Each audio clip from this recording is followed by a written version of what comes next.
I get discouraged for sure, and I will quit fighting at some point.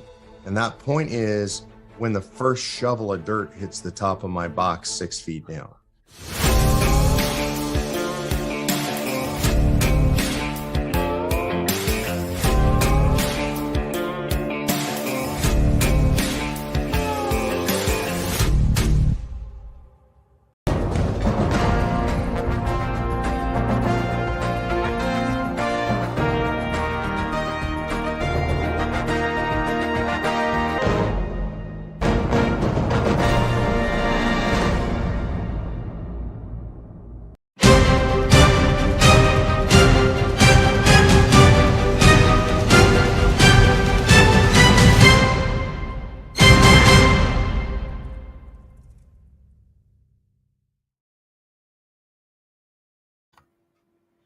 Good evening, everyone.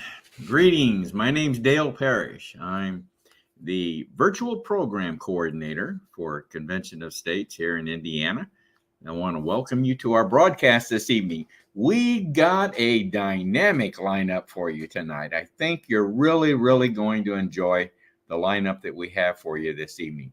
But without further ado, let me bring on my co-host, Ken Kashuba. Hello, Ken. Hello, Dale. How are you? Doing fine. Excited about this evening. Ken is, as I said, is our co-host this evening, and Ken will be monitoring the viewer comments and questions. So if you are viewing tonight, either through our Facebook page or through our YouTube channel, feel free to submit a comment or question, and Ken will be monitoring those, and anything that he feels we need to address, he'll give us a little high sign and flash it up for us to talk about. So Ken, we always like to keep track of how many times we've done this. Okay. I don't know how old we're getting, Dale. That's right. And this is my 220th broadcast, and you've been on board for 85. 85. I'm closing in on that triple digit. I cannot believe. I'll tell you that. I know. I thought you would have got rid of me a long time ago. You know, and I try. No, I won't even go there. Never mind. Just kidding. No, it's been a pleasure having you on. Seriously, and I really enjoy having you on. Very much so, Ken. We got this little QR code up in the upper right-hand corner. You want to make a few comments about that? Right up there, yeah. That's basically it. We're going to make a shout out to all our viewers and people that are joining us. If you like the programming and what we're doing here at COS Indiana Live, that little QR code up there is meant for you because it's a subscribe QR code. Just hit it with scan it with your camera and put in your name and email address, and we'll get you put into our subscriber list, get you upcoming information about future broadcasts, and get you some input on the programming altogether. So we're looking to expand that list, and it's the nice thing about that QR code is it's live. Even if you're looking at this on the recorded version, it'll still work. So go ahead and get your camera out and get subscribed. That is amazing to me, Ken. I've said this before, that even on a recorded copy of our broadcast, which we do share the recording of this broadcast on various platforms. Yep. But I just find that amazing that even when you're watching a recording, that you can scan that QR code. That's those things popping up all over the place on television. Everywhere you look, there's a QR code. So I still haven't seen one at a restaurant, but I know you say that they are. So you're not hitting the popular restaurants, Dale. You got to stay. I'm sure even McDonald's probably has them. You know where I did see one was at a high school football game. This one school, instead of passing out printed rosters as you got your tickets, they had a QR code there. There you go. And I thought that was very unique. Yeah. All right, let's get right to our first guest this evening. We're going to bring on Murray Edwards, and here we'll bring on Murray right now. Murray, you're muted. You want to unmute yourself there. There you go. Hi, Murray. How you guys doing tonight? Good. See you, Murray. Good to see you, Ken, Dale. Well, as I said, Murray is a state director for the state of Alabama, Convention of States, Alabama. But we're not going to talk about that tonight, are we? I don't think so. We're going to talk about a new project that Murray has been involved in for some time now. I don't know how long. You've been over a year or so working on this. Am I right, Murray? Pretty close to it. Yeah. It's been a vision for about a year, and it's now actually, I guess you might classify it semi-live. It's up now. The platform is up. Yep. And we're going to bring it up here very, very shortly here. But I want to tell everybody before I forget, this is how you find this. This is online right now. Go to thenewscasters.com. Thenewscasters.com. And remind me, and we'll flash that up again later on after we've talked for a while. But okay, I'm going to bring up. I've already got it pulled up here. There you go. That's it right there, Murray. And yes, sir. I recognize that. You recognize it. Well, we'll get into a few of the mechanics of it. I don't want to get too far in the weeds tonight. Sure. We don't have enough time to get real deep into it. But I just think this is a great idea. I think this is so great, and many of us in Convention of States, we're looking for ways to talk about things going on in the country right now, and whenever we can, we want to keep it within a COS perspective. But there's just times when we need to go outside those boundaries. So this is. I guess I don't want to put words in your mouth, but this is kind of what I see here that you've created. So tell us, Murray, what was your thinking behind creating this? I should ask. Well, the vision was to provide local, regional, national people who have podcasts that want to talk about what's actually going on in the country, and non-filtered. We don't censor. You can talk pretty much about any kind of subject that you want to talk about, as long as it's good stuff. I mean, that kind of stuff. But we wanted to be able to educate and inform the populace around the country. You get sound bites all day long. You watch the news, you'll get a 2 or 3 minute sound bite on something, and it strikes your fancy, but you can't find more information on it.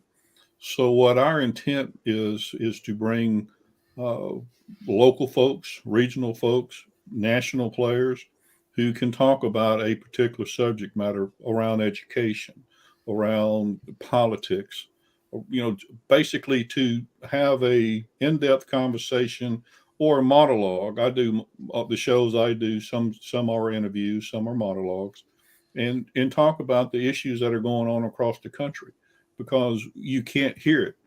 Typically, you'll get, like I said, a 1 or 2 minute dialogue with someone. And what we have built here is to allow podcasters from across the country to, join as a contributor.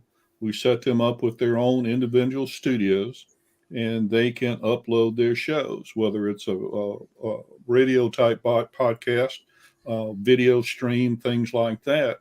And then each podcaster has a studio per se that keeps track of their shows. So if you go to like right here, this is our latest, what we call our spotlight. So as a show comes on, a new show comes on, it goes into the spotlight section, and then you can click on the podcast, and it takes you to the studio for that particular person. So these would be the most recent. Correct. These are the most recent. Now, I'm not sure whether Victoria's is up there yet. Like I said, we're in what we might call a soft launch right now. We'll be loading everything. Hopefully it was supposed to be done later on this evening. So by sometime tomorrow, everything will be up and running. But if you'll scroll back down and these are some of our podcasters. If you click on, let's say you just click on the Washington Effect, which happens to be my podcast. Now, these are contributors, right? Correct. These are contributors. And we'll get into showing people how to apply to become a contributor. But correct. These are what you call contributors. I'm gonna click on yours. There you go. What happens is a person's profile will come up. What do you talk about? What is your bio? What are you all about? I'm a constitutionalist conservative. I'm for small government. And then what is the show about? What happens? I think everything that happens in Washington affects everything that you do on a day-to-day basis. So what I do is talk about issues that people have heard about, but they don't really know anything about. The 15-minute city, the Great Reset, how some of the corporate executives and the elites across the world are all tying together. And when they're all said and done, then they're trying to change the social makeup of the country. So if you click on, let's say, the Great Reset, if you just click on the icon itself. Click. You want me to go ahead and do it? Yep. All right. Oh, okay. It gives you a brief write-up of what the show is about. Then you hit the play button. That podcast happens to be 25 minutes long. A person will have an option to either download the MP3 or just play it.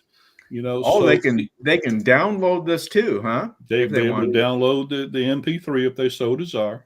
And wow, I see it. There it is. Download MP3. Yeah. So, and then it will take you left or right, maybe to another show that's going on that you might want to find some information about. So each individual or contributor or group has its own individual studio. So what you looked at, if you take a look at the button up there that says studio, Dale, up at the very top, studio section. Oh, the studio? Okay. Yeah, click on the studio. Okay. Now, this is some of the more recent podcasts, the latest episodes by some of the folks. Oh, okay. And you can either click on that takes you to the podcast, but if you scroll further down, what will happen is every contributor is listed. So you can, again, like I said, you'll be able to click if you want to see what Donna's talking about or what Amanda's talking about or what the Patriot Cause is all about. You'll be able to go there. And then each contributor can set up their studio the way they want to. And the nice thing about this is we're sharing this information across the country. So it is truly a national platform. Yeah. So the minute somebody puts, or I won't say a minute, but shortly after a show goes up, it goes live, then what we do on the back end side is it goes out to all the social media platforms across the country automatically. Now, each individual can share it on their particular social media platforms. Most everybody uses X or they use Facebook, but we're on all of them. So it's X, Facebook, Getter, Truth Social, you name it, we're on it. So when a show goes up for a particular individual, then that information is shared nationally across all the different platforms. See, these are things that I would have never seen. Are many people across the country would never see, would never know about, and I just think COS Indiana Live is going to be a contributor. Appreciate that. On this network. Appreciate that. No doubt about it. Well, I'm calling it a platform, not necessarily a network. Because, oh, really? Okay. Yeah. So the goal was everybody uses YouTube. You guys use YouTube. The problem is you get caught up in the minutia. People have to know you're there. People have to find you.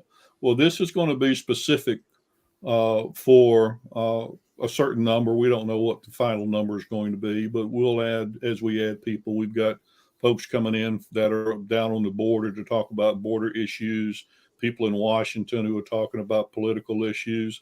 So we'll have a grand scheme of things, some local. I've got some folks who are doing some things in their local areas, but what happens in, say, a town in Mississippi may be going on in Louisiana or Indiana. And what will happen now is they will be able to have a voice to get that information out So if somebody wants to listen to that show, instead of having to go through 10,000 different episodes on Apple or Spotify or whatnot, there'll be one place for the folks to come to. So we'll be promoting the site, vice versa. We promote the contributor promotes the site. And so it's a give and take. And what we hope is it will provide a voice for anybody who has something out there that's been trying to get that information out. And then later, what we'll be doing is providing services to help individuals enhance their visibility through their podcast. Making sure that they understand how to do certain things. Should you do this? Should you do that? So eventually, it's going to be a complete solution set for people that have done podcasts, but maybe haven't had the success that they want. But with our background, with the folks who are going to be in the background working on this, we'll be able to help them drive their message. Okay. Everybody's got something they want to talk about, and it's important to them. Well, if it's important to them, it can be important to someone else. Yeah. So it's important for that voice to be able to be heard by someone. And we'll be doing, like I said, radio, MP3 type audio.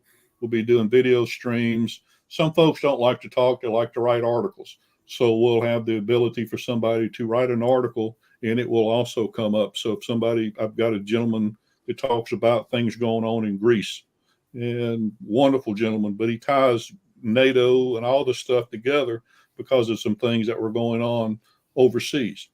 So it should be, like I said, our vision is to have a platform for people to be able to share their feelings, information, to educate people, to inform people, and we believe it will grow quite nicely.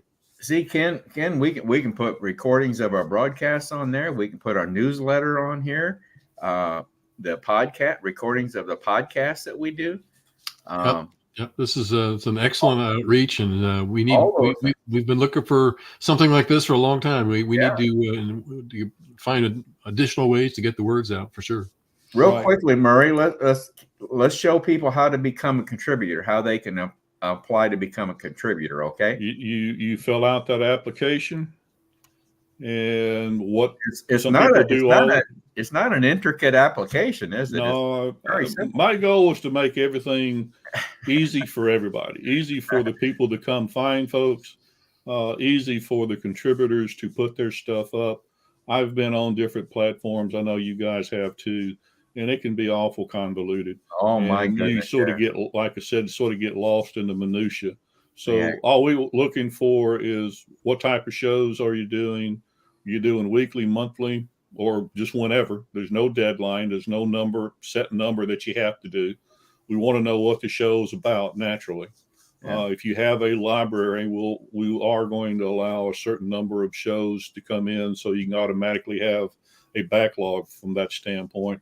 And then we do have a set of T's and C's, as long as you're abiding by the what we call journalistic ethics. We ask you to go through those, read them, make sure that you're living up to the standard, because what you're becoming is a journalist, is the way we're looking at it, either professional journalist or.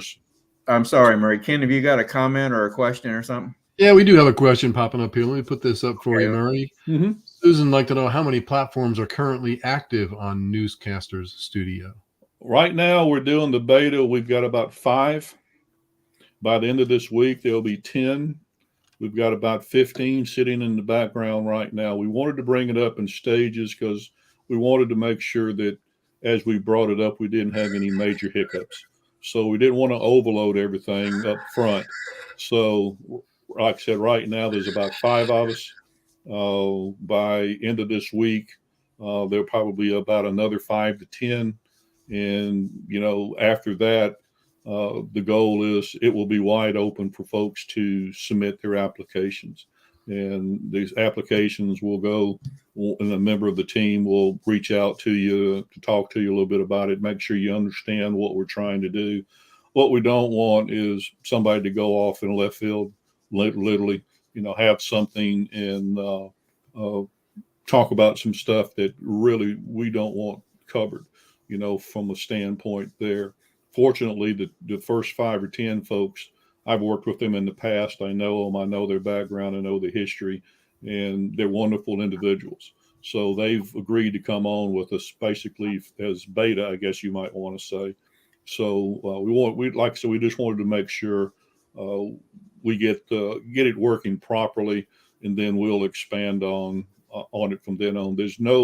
At this moment, there's no set number that we plan to set it at. It just depends on what the demand is, so we can make sure that we can live up to what we're trying to put out there.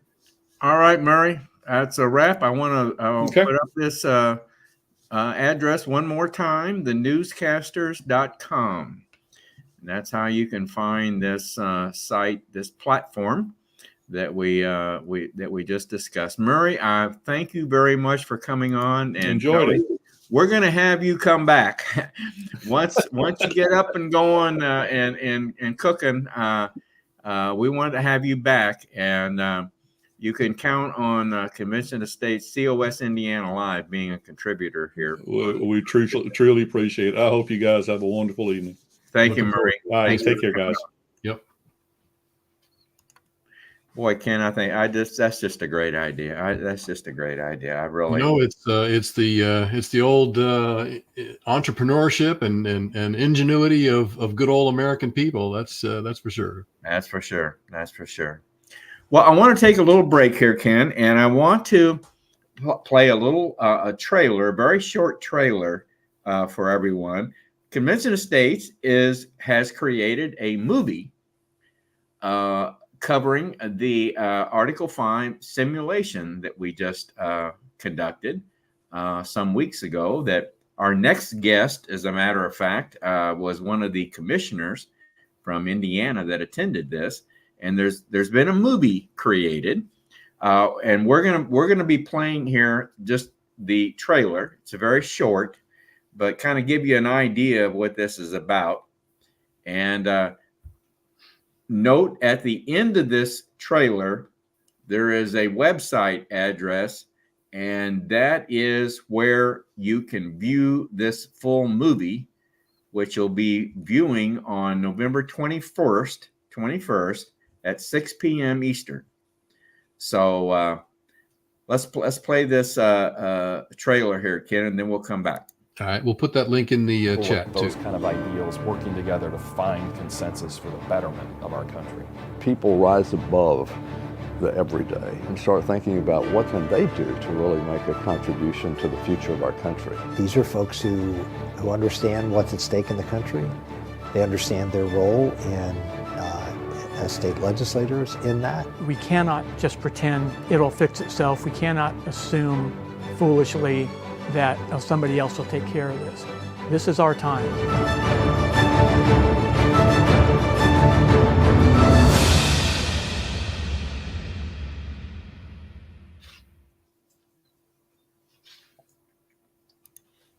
All right, I left that up there a little bit. That's where you can find this movie, and I think I'm correct in saying it's going to be aired at 6 p.m. on the 21st of November at Convention of States. As a matter of fact, I thought I had a banner here. Where did I get it? Got that. So I'll put it into the chat as well. Okay, I think I created. Yeah, here it is. conventionofstates.com/SIM. And you've got that in the chat. Okay. I do. Yep. All right. Good. That ought to be interesting view. I think. I think that the simulation was a great success, from what I understand. So I think it'll be an interesting movie to watch. So I certainly plan on watching it. Yeah, they're going to give people a bird's eye view of what the simulation was and a better idea as to how a convention would run. Yep. Well, having said that, Kim, let's move on to our second guest this evening. And this is going to be another interesting one. I can tell you this right now, folks. I think you're going to really love this one. So and this lady's a lot better looking than Murray was, so I think everybody's going to enjoy it. You're going to hear from Murray now. Yeah, I'm sure I will. Everyone, I want you to meet Christy Stutzman. Hi, Christy. Hi, how are you? Good. Good to see you, Christy. Good to be with you. As I mentioned, when we were talking about the Article 5 simulation movie coming up, this is where we first met Christy, quite honestly, for many of us. Christy was one of the commissioners that attended this simulation representing Indiana, one of two. So, and I know, Christy, you thought the experience was really great. Am I right? It was wonderful. It was an experience of a lifetime, and it was such an honor to be there representing our Hoosier state. It was just an amazing experience. Yep. And as a matter of fact, we had you on here a while back to talk about that. So we enjoyed you sharing your experience that you had it there. So I remember during that interview here a while back when you were talking about your experience at the simulation, you mentioned that you had a book coming out, and you mentioned that the name of the book was The Spiritual Price of Political Silence. And I wanted you to come back and tell us about this. I want to show everybody right off the bat here, this book is now available, and we'll get into this. As a matter of fact, I'll put that up right now. What you're seeing now is you're seeing the ad for the book on Amazon, which I ordered my copy this morning. So this is what it looks like: The Spiritual Price of Political Science. And these are just a few of the places where you could order this book: Amazon, InGamePress.com, ChristianBooks.com. Yeah, I believe you have M Game Press misspelled there, Dale, but it's end game, so it's with a D. I mean an N, not an M. Geez. But that's okay. We can get that clarified. Right. I'm sorry. Okay, that's okay. You know, Ken would have to point out something like that. That's what you hired me for, Dale. Oh, that's right. That's right. Yeah, you're supposed to do that, aren't you? Okay. Yeah, that's all right. All right, Christy, tell us about the spiritual price of political silence. Tell us about it. Well, I tell you what, first of all, I just want to thank you both for what you're doing and what you continue to do. Convention of States is definitely one of those organizations that is actually making a difference in our country and is going to make a difference in saving the country. So thank you for all that you're doing. I just so appreciate Mark Meckler and everyone involved with COS. I truly believe that it is a solution that we must be part of very soon. So I was so glad to be part of the simulation. And actually during that time, I was back and forth with my editor on this book. I'd been working on it for over a year. And I'm really excited that it's finally here. It actually arrived today. I actually have a copy of it in my hand, which is the first. So you guys are the first to see it in person. It's a nice hardcover, and it's an easy read. I was curious to see like how long it would end up, because on the computer sometimes it's different than when it's laid out, and it's right at 170 some pages, so it's not that long of a read. I tried to make it easy, simple, and basically, it is an action guide for people of faith in America, and a kind of a guidebook on how to be involved. And we talked about this earlier, but you know, it's kind of divided up into 3 sections in my mind with this book. And the first section is kind of a refresher course on America's Judeo-Christian founding. And so it goes through things like the faith required for self-governance, God and the U.S. Constitution. It even has a chapter called I Don't Do Politics. I've heard that a lot from friends and family. You know, I just don't do politics. It's so ugly. A long look in the mirror. I mean, there's several sections that are of interest, I think, to people, even if you're not involved. And then the second section is basically talking about how did we get to this craziness that we're seeing in the world around us. Yeah.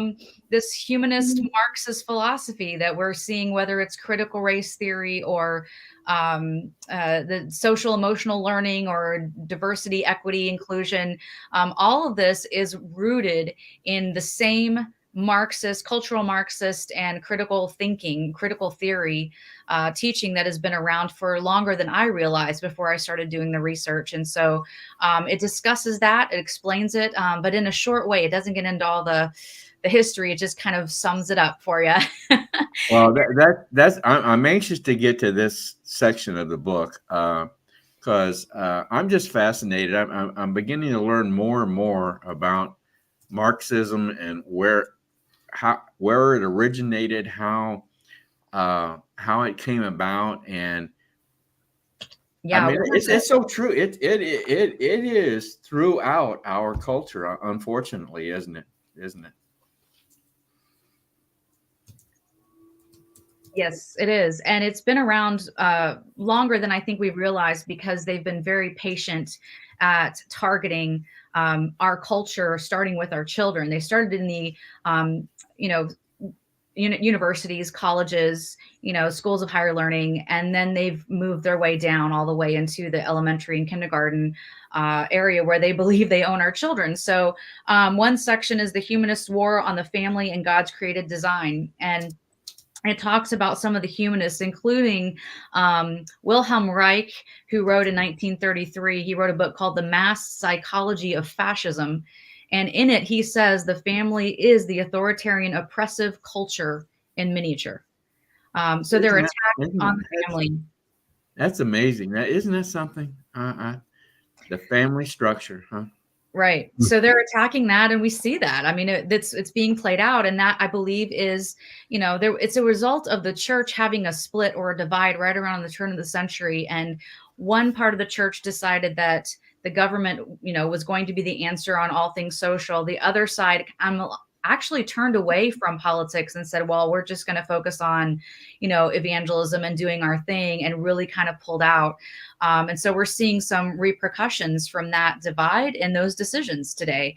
They're being played out in our kids' lives. But you know what? The encouraging thing about all of this is the fact that the tools, and this is where COS comes in, the tools that the Constitution has still work because the power is still in the people. So I talk about in the book, who determines American culture? And the conclusion is we do. Hollywood doesn't, Washington doesn't. We determine the cultures that we create in our own homes, in our churches, in our schools, in our communities.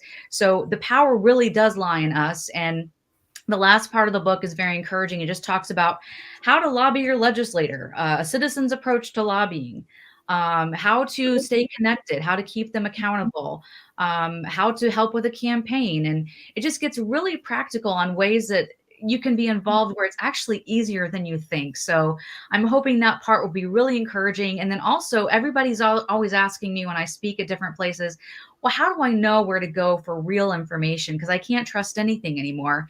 And so at the back of the book, I put reliable resources, and there's a whole chapter on reliable resources where you can go to get actual information that you can rely on. So I'm really hoping that this book is an encouragement in a time when a lot of us are feeling down and like we're in decline, and hoping that through these stories that I share and through experiences that we can all encourage each other by rolling up our sleeves and getting involved. Yeah. Great.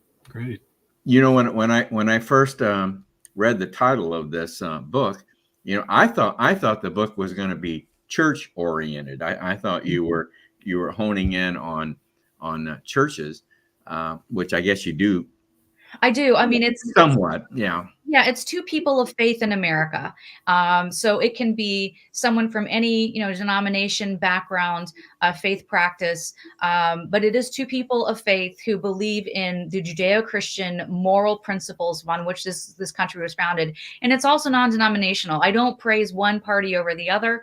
I allow people to decide for themselves. In fact, at the back of the book, I put excerpts from the Republican platform and the Democrat platform and the Green Party and the Libertarian, so that people can look up for themselves. I mean, there's so much information at our fingertips. It's amazing. So I want people to decide for themselves by reading it for themselves. So I made it easy. They didn't have to go online and look for it. I took excerpts and put it in the book, so they don't have to do that.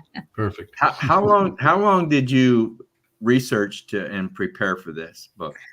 Well, I've been involved in politics for 20 years now. I'm a fine arts teacher and I'm a music composer.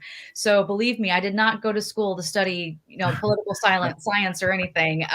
But because of 9/11, my husband and I had a child, our first child, 3 weeks before 9/11 hit, and we were young, a young family. We had just started our own businesses.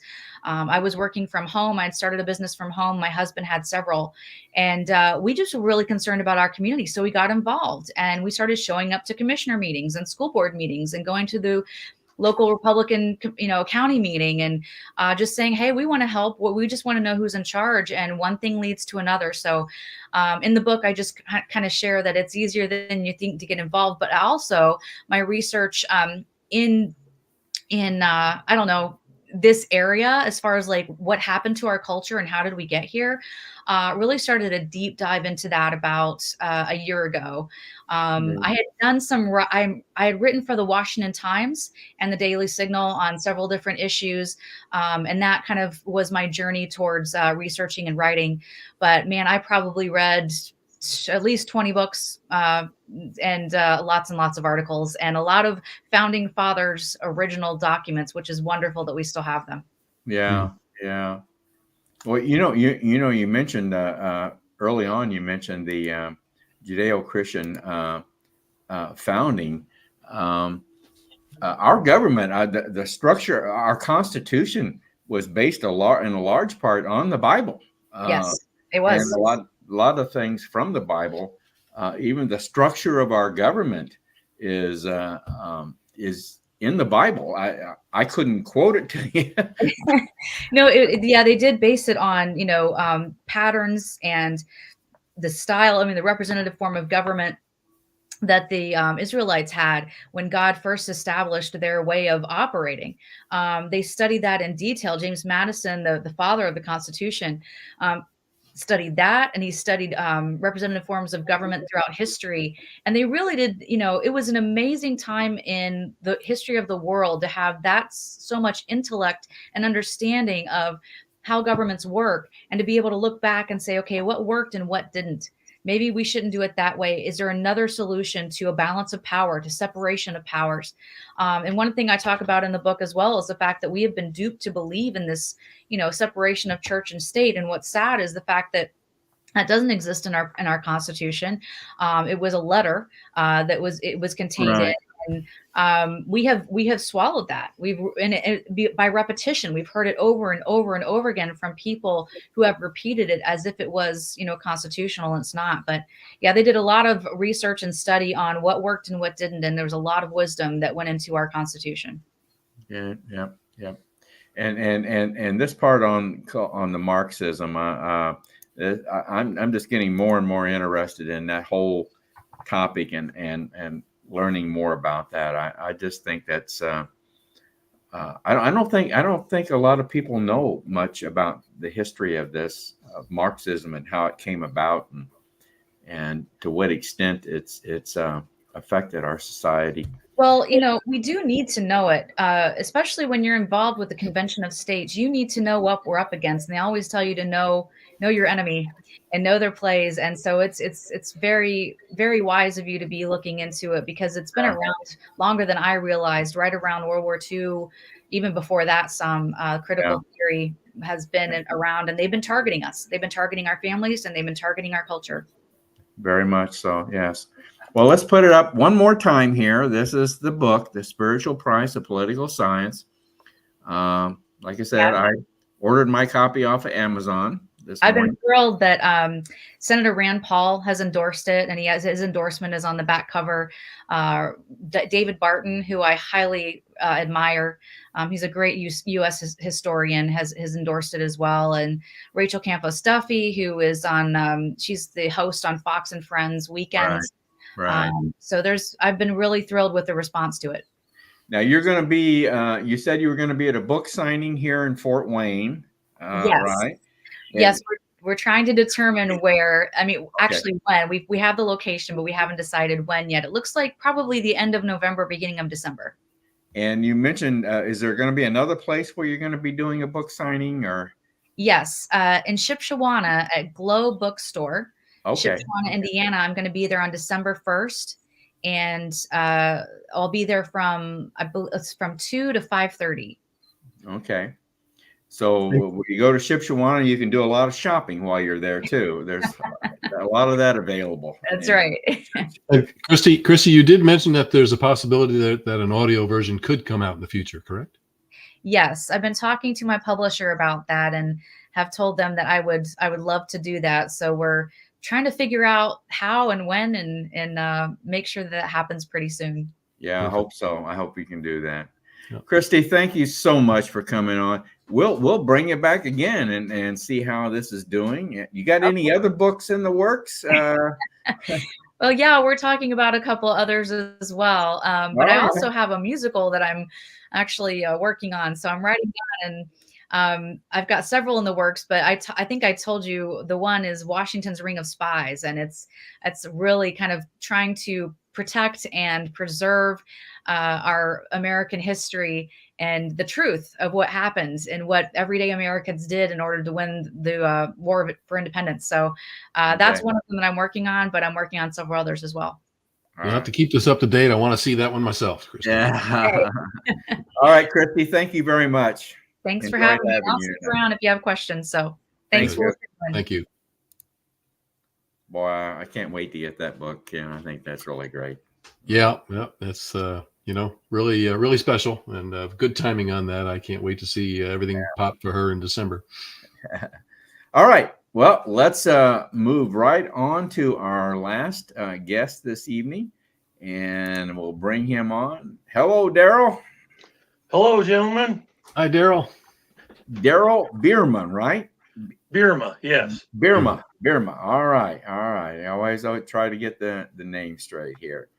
All right.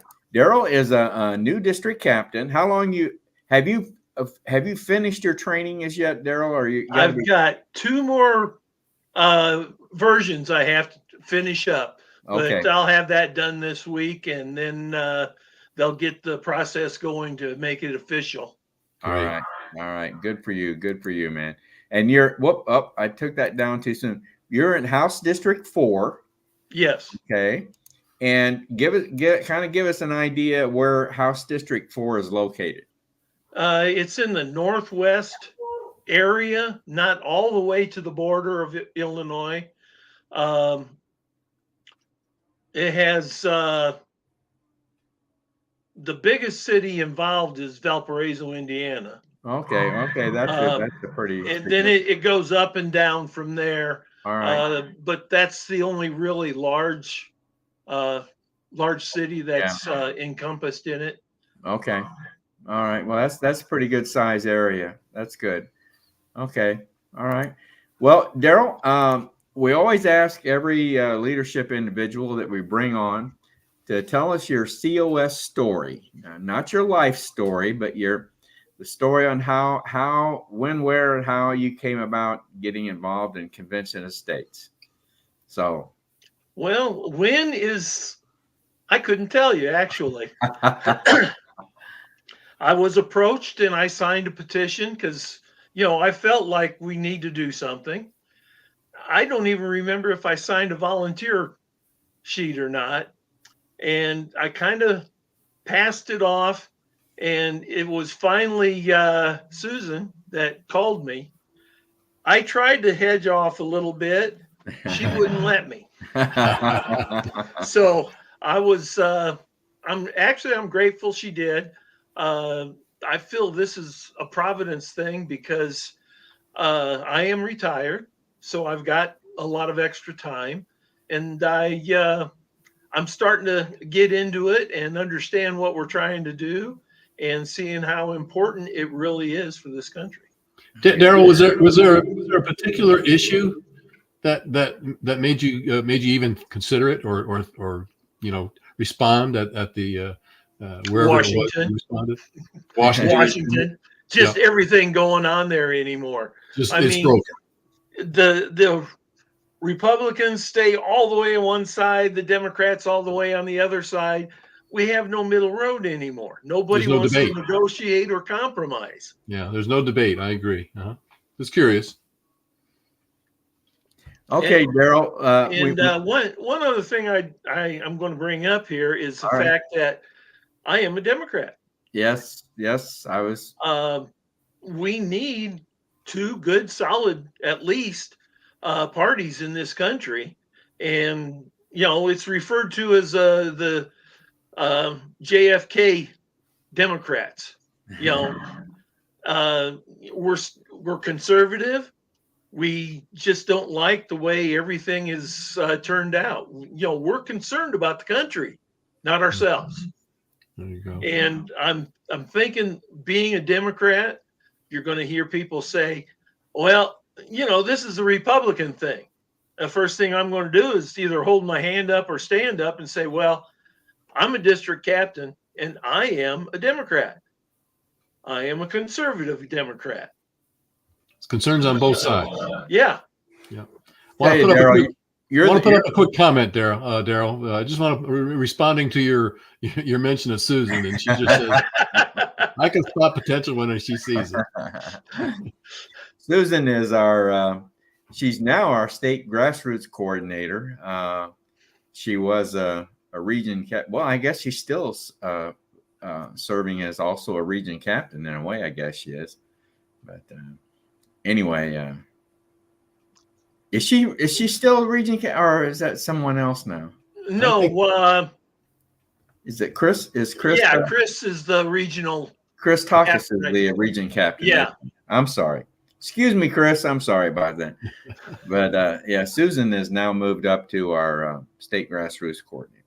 Well, Daryl, I'm really glad you mentioned the fact that you're a Democrat. I think you're the first one that I knew that COS had some Democratic people, people from the Democratic Party in our ranks, but I had never come across one. So you're a first. You're a first. Well, we need to speak up as well. There you go. Yeah. Great. Okay, let's move on here. Tell us who are your legislators, your state legislators? As you know, one of the main responsibilities of a district captain is to make contact with your state legislators and develop a relationship with them. So how's that coming along? Well, I have to apologize. I didn't look it up. Okay. All right. I have it right here. Okay. My state representative is Ed Soliday. Okay. And my state senator is Ed Charbonneau. Okay. Two Eds, huh?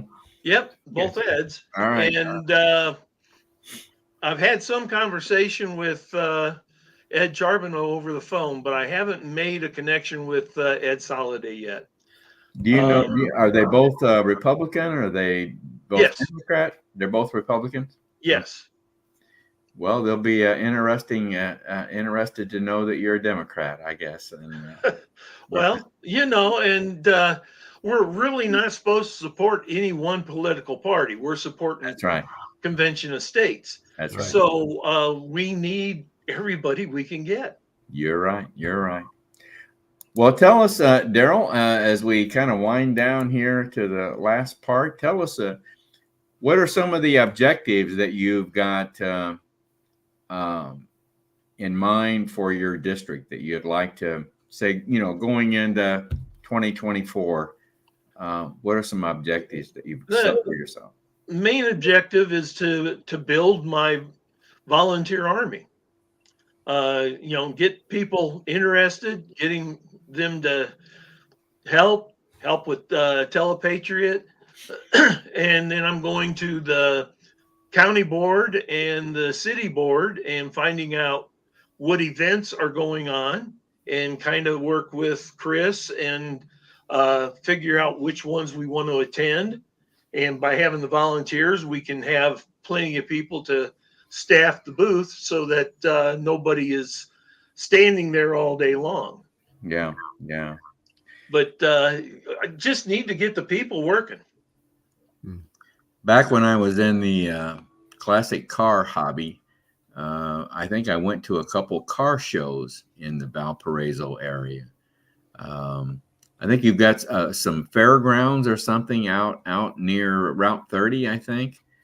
Yeah, it's not too far off. It used to be an old department store that got torn down, and the university here in Valpo has purchased that as parking. Oh, okay. And then they let us over the weekend go in there and have our car show. It's a really nice car show.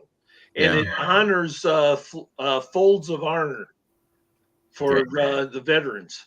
So, and I am part of that. I have my own classic car. Oh, dude, what do you have?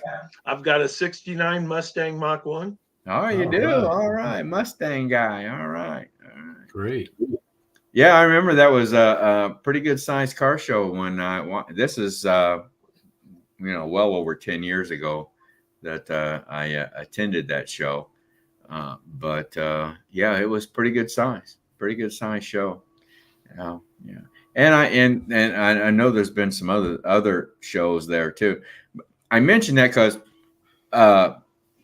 as you know, and you will, if you don't, you will learn this, but we have a lot of like-minded people at places like car shows, gun shows. Yes.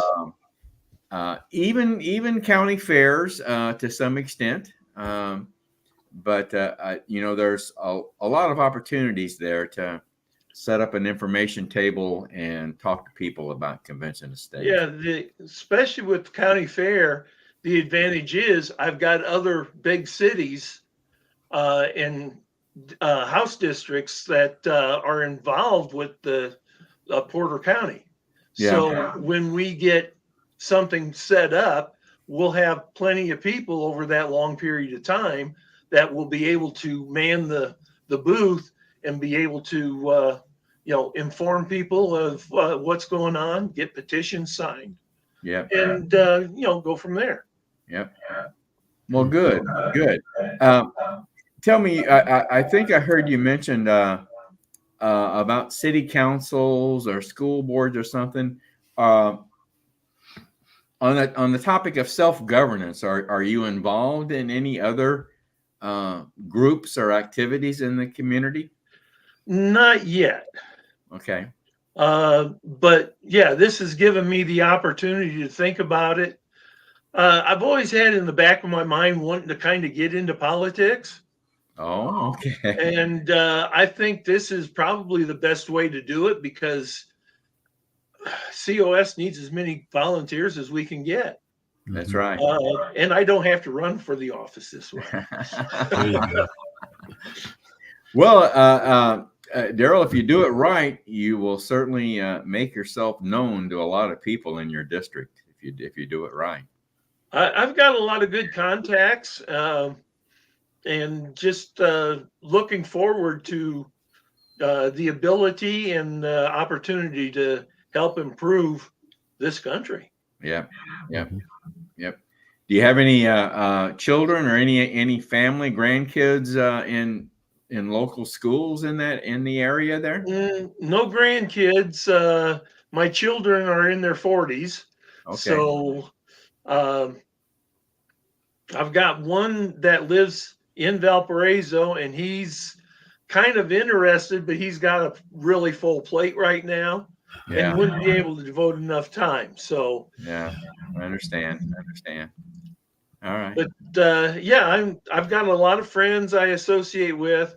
One thing in particular, I belong to a group called Men's Alliance. Yes, I remember you mentioning that. Yes. And that's, just Christian men getting together, supporting each other as men need to do, and to make us, to treat ourselves like we are true men instead of, the way God designed us, instead of, what's become of the man as the leader of the house and as a leader in his town, we just need to work at doing that.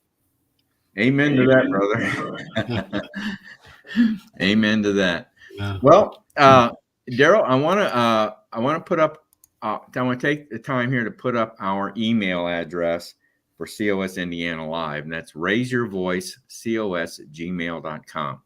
So anyone listening this evening in Daryl's district or close to him, email us with your information, and we'll pass this on to you, Daryl, and you can Excellent. contact them. Okay. And again, that's raiseyourvoicecos@gmail.com. Daryl, I want to thank you for coming on, and congratulations on becoming a district captain. Well, thank you. We need more like you. I was glad when you made the offer, because we need to spread the word. There you go. And I'm not afraid to spread the word. Good for you, my man. We're counting on you, Daryl. We're counting on you to bring in to help us grow our democratic participation in COS. So that's one of my plans. Bring them on. Bring them on. We need to show that we're not divided.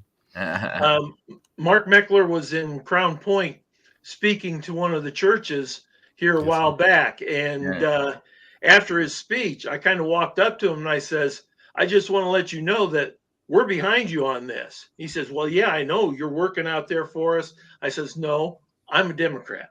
I said, "Us Democrats need to work on this as well." There you go. It seems like it's always talking about the Republican Party, but we need to get the Democrats involved as well. If we're going to make a great grassroots army, we've got to have everybody involved. Yeah, there you go. 100%. Daryl, thank you very much. Have a good evening, bud. Gentlemen, thank you. It's been a pleasure. Good night. Good night. Good man, Ken. I think we got a good district captain there. Yep. Yeah. Ken, you want to give us another little quick shot on the QR code? Sure. One more time. That QR code. We want people to go ahead and scan that with your camera, your smartphone, and subscribe to COS Indiana Live. We're working on getting this subscription list up and running so that we can provide upcoming broadcast information and anything else that might have to do with the programming of COS Indiana Live, and get that to you first. So it's early on. We're trying to build that list. I don't know where we're at right now, but we want to see it grow. Join us and share it. Spread the word. Good deal.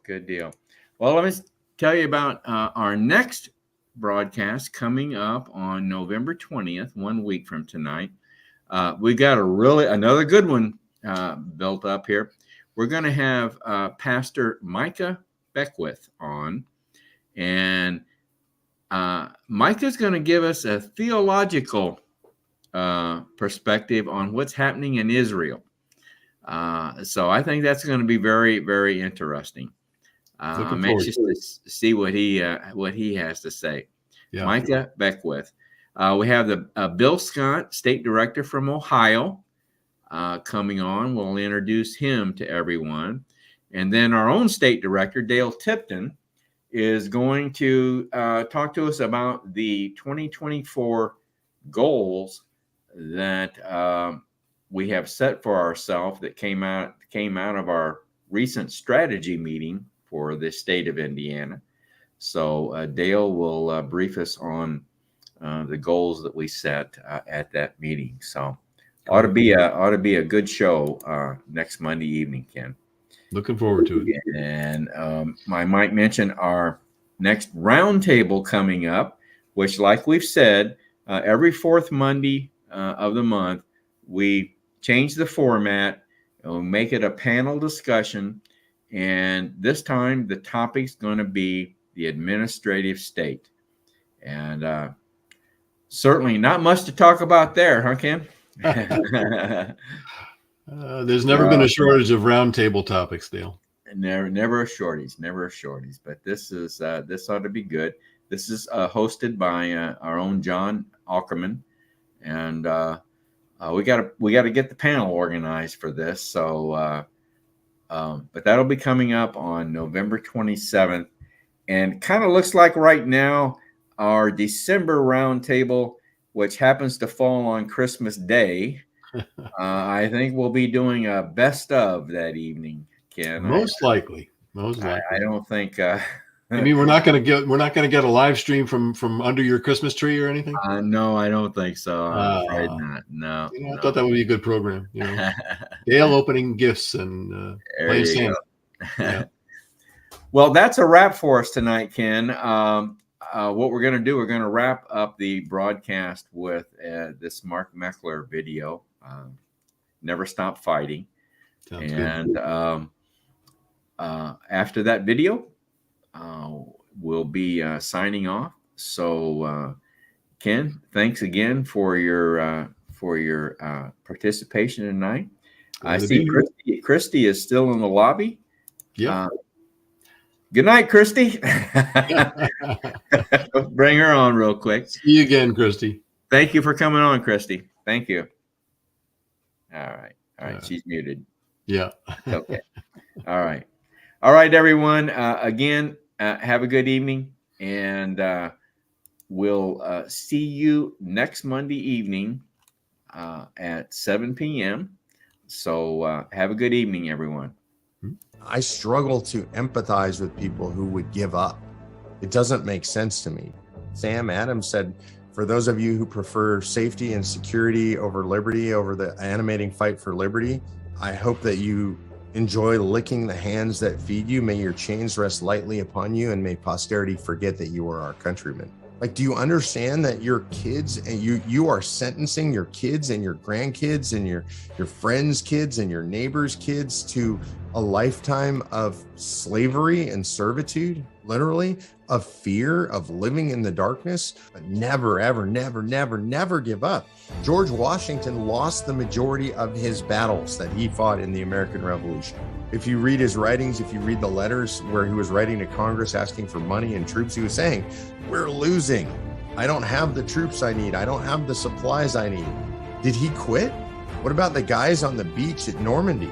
Like, what did they do? Did they just quit? Oh, there's, a lot of guys are dying around me. It's really bad. It looks really dismal. Those cliffs are huge.